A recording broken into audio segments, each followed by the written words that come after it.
In this section, we'll be talking about mandated reporting. The Mandated Reporter Resource Guide is provided to you in your packet. As a school employee, you are a mandated reporter. This means that you are legally obligated to report the suspected abuse or neglect of children and/or vulnerable adults to protective services. Because of your frequent contact with children, you are an essential part of the child protection system. If you suspect that a child or vulnerable adult is being abused or neglected, you must contact DHS immediately by calling 855-444-3911. You'll be asked a series of questions. Answer them honestly and to the best of your ability. If there's something that you don't know, just tell the operator that you don't know. You're not expected to know every detail. In fact, you don't even have to know the name of the alleged perpetrator. Within 72 hours of making the verbal report, you must also submit a 3200 form to DHS. Your site coordinator should always be notified that you intend to make the report and will also need a copy of the 3200 form. Physical abuse is a non-accidental injury to a child and may include burning, beating, kicking, or punching. There may or may not be physical evidence such as bruises, burns, or broken bones.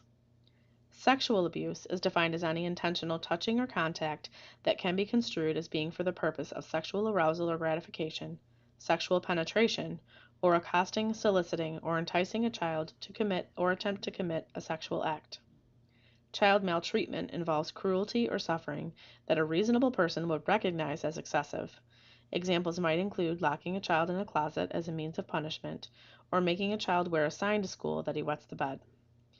A pattern of physical or verbal acts or omissions on the part of the parent or guardian that result in psychological or emotional injury or impairment, or puts a child at significant risk of such injury or impairment, is considered to be mental injury.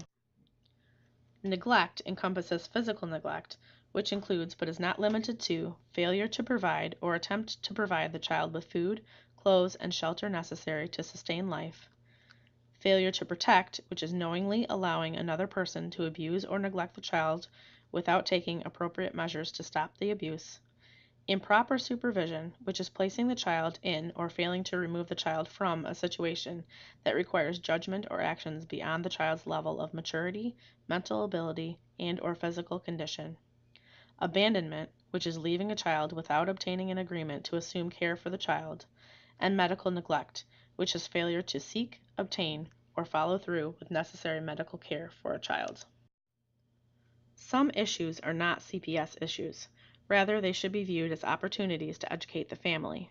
For example, allegations based solely on a child having head lice or even recurring head lice are not a CPS-worthy call. Instead, the family might need resources to help with getting rid of the infestation.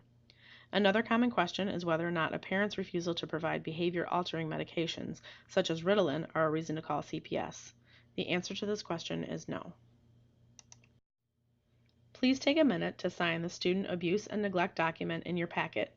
You will need to submit it to your site coordinator today.